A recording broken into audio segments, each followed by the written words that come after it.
I tried to make a video about my second battery. It came out, it was not focused, and I tried putting it together on my Dell computer, some movie software, and it kept freezing, so that turned out to be a big mess.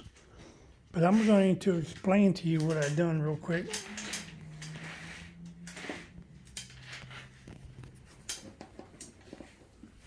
Let me get off. Not too fun sitting on that thing. In the bottom of a Venture bike, down here, you're going to have a connection. XT60 connectors. You unplug them. You solder you some XT60 connectors, and you plug into those two. And instead of it connecting down there, you're now connecting it up here. So you're connecting that battery up here.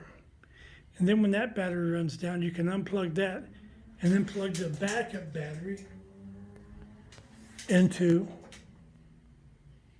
the controller. It's as simple as that. Down here, the connection is limited. It plugs in one battery.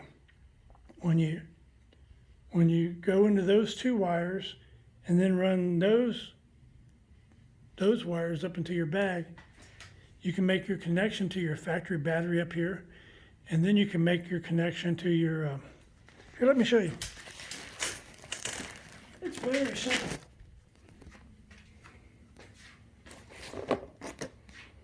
See this here? That tells me that this is the factory battery. And see, this is the controller. And all these three are males, so this pigtail, or whatever you want to call it, it's female. So I plug into the controller, and then I plug into the battery, and I'm running off of that battery. And that goes down to 5%. I unplug it, this is the controller, and then I plug it into there, and then we're running off of that battery. Well, the other day, I got my battery, this one here, this, I don't know how to pronounce that, Ajomola. I got it with 80% charge, and I took it, and I thought, well, that's a really weak battery. And it was at 80% charge. But I think it's going to be okay. I just need to run it down and charge it back up a few times.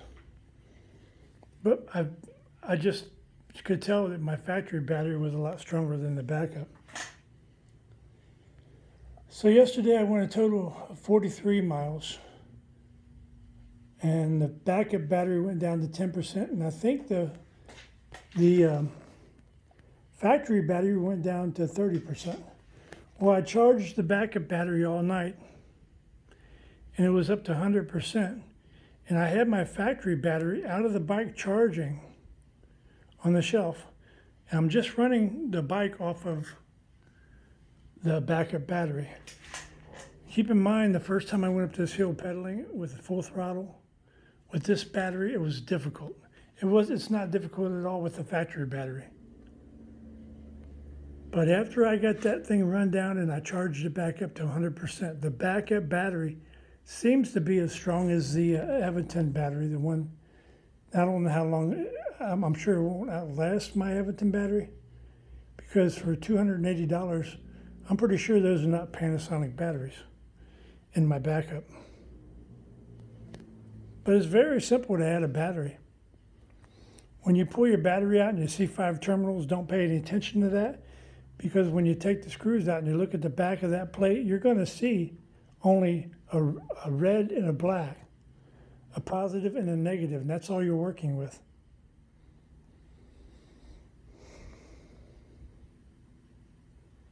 So I'm very happy that, and with this battery getting as strong as my Aventon battery, I might go buy me a really cheap, maybe $50 or $100 blender, and put the two together.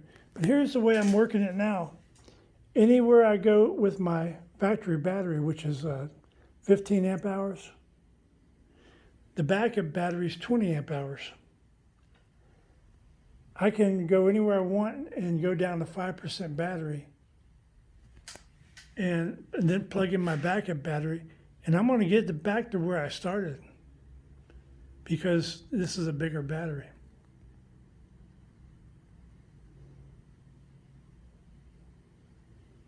There is only one reason that I can think of why you wouldn't want to pair your batteries up. If there's some kind of short or something, and you got both of your batteries paired up, connected together, you might just burn up both of your batteries. If you got them connected one at a time as you need them, it might be a little bit safer. At least you might have one battery that you could plug in to get home on. And I plan on trying to figure out a way to trick my pedal sensor, the motion sensor down there, the one that lets you use your pedal assist. I'm going to try to figure it out. Right now I use a rubber band for cruise control. And if you jam that rubber band back on the back side of that switch, you can basically put that throttle wherever you want to. Cruise at 7 miles an hour or cruise at 20. When I figure out a way to trick that motion sensor, because whenever you put on your brakes, your motor's going to stop. I'm going to trick that motion sensor, even if I have to just put it on the front wheel. So it thinks, and here's why. When you're pedaling, the only way to get pedal assist is through pedaling. And like when you're trying to do 28 miles an hour, I got mine unlocked. So I don't even keep up with the motor, but as long as I'm moving, even if it's just ever so slowly moving my pedals, my motor on level ground or downhill will keep me at 28 miles an hour. But when I trick that motion sensor to thinking I'm pedaling when I'm not, I'll be able to turn to my screen and put it in power assist 1, and I'll have whatever speed that is. That'll be the cruise for that speed. Power assist 2, 3, 4, and 5.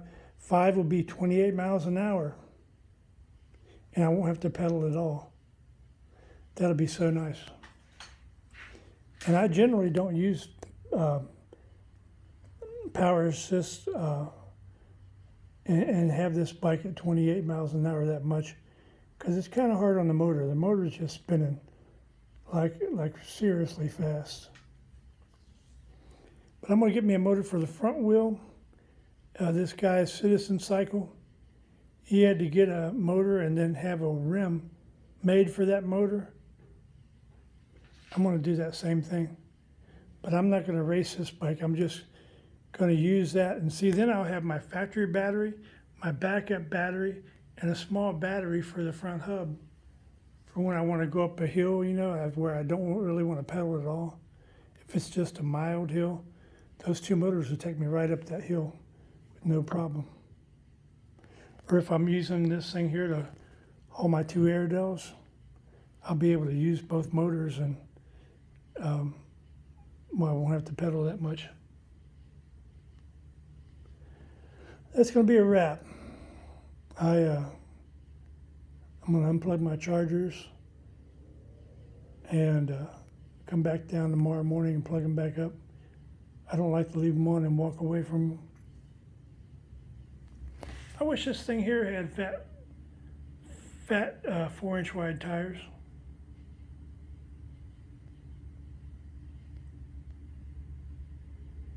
This is a pretty good system here, but it's not really made for like 25 mile an hour road speeds.